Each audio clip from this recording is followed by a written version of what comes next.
Hey guys, welcome to another video. Today I am joined by the wonderful Tina. Hi. So Tina, or my YouTube channel name is Morgan LeFay, so I make YouTube videos about my life in Japan. Lately I'm making a lot of videos where I'm just exploring Tokyo and going to a lot of places that I enjoy. And on the note of exploring, that's what we're doing today. I'm always trying to encourage people to get out of the downtown core of Tokyo and explore some of the more character-filled, sleepy neighborhoods that you find if you just go like 20 minutes away from the center. So I did Kichijoji before, it's kind of out in this area, but this station today we're checking out is called Asagaya, and we got a few different stops that we're planning to make, and all of them will be delicious. So come join us for this awesome day. Yeah. So let's talk about one of the most disarmingly fascinating things that I have ever seen since coming to Japan. At the first cafe that we visited, we met Aibo. Aibo is a $3,000 electronic pet companion that the owner had renamed to Simon. It's a dog. And Simon was capable of so many hundreds of fascinating things, but it wasn't the on-paper details of what this robotic companion could do. It was that the moment you started to interact with it, you couldn't help but feel some kind of emotional connection, like you enjoyed its company as you would any normal animal. And that is really freaky. It is hard to look at something that you know has absolutely no brain, no beating heart, enjoy its companionship, and feel okay with that. I can see how this would have a million practical uses, and love them or hate them, it is a sure sign that the future will be anything but boring. We're now at this exciting penguin cafe.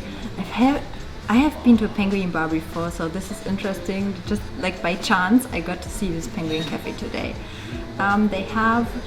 They don't have penguins here actually, like the bar had, but it's still a really cute place. Not many people here, so you can really relax and enjoy your time. And we got those coffees here that have like a penguin latte, so you have a penguin face on top of it, and a really cute cake, which I'm really looking forward to eat. Yeah.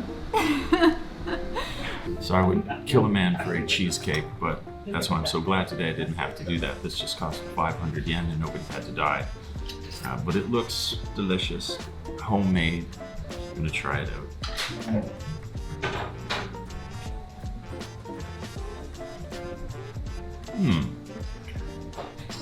You know what's interesting about this flavor is just kind of how light and delicate it is. And that is so typical of Japan, where I think people, when they expect things to be delicious, they expect them to be like overwhelming. You're getting smashed in the face with all the sugar and whatever else is in it. But this kind of version of what can be good is really, really nice. It keeps it light when you're eating a cheesecake, which is usually so heavy. And it's totally different, and that is delicious. It's so good. Okay, so now proceeding on in the day, one of my favorite things to check out in Tokyo whenever I come here is a delicious bakery, and behind me in Asagaya we have the Yakian Bakery, and they got a great selection of different stuff, and I think we're going to come out fuller and happier. Alright, so it's worth mentioning in Japan, something they do well is freshness, and I mean freshness for all baking. If you go to a convenience store, or in Canada if you grab like a sandwich or something, 50, 60, 70, 80% of the time it's stale. Here, wherever you go, it's super, super fresh, and no place more so than a bakery, where I feel like the Japanese really do nail it here, getting delicious, light, fluffy baking. So the first one I went with is, the reason I chose it is because it's got edamame. I absolutely love edamame in baking. I'll give you a verdict.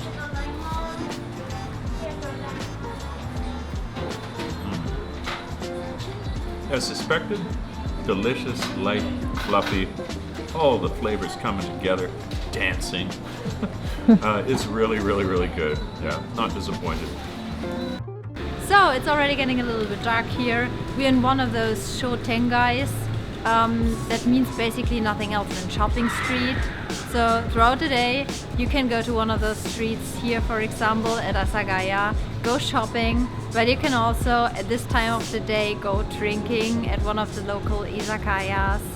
And actually, like for example, this place here, I think you can find a lot of like small places, small izakayas as well, that are kind of more like personal, where you go in and you have like only like 5 or 6 seats. That is pretty nice as well, and I definitely would recommend it. Happy New Year and welcome to a whole new season of content on the channel. Very, very, very excited for this. I have a New Year's resolution. I want to read 100 books. So far, I've almost finished What is Consciousness by Daniel Dennett and Homo Deus by Yuval Yalal. I can't say his name.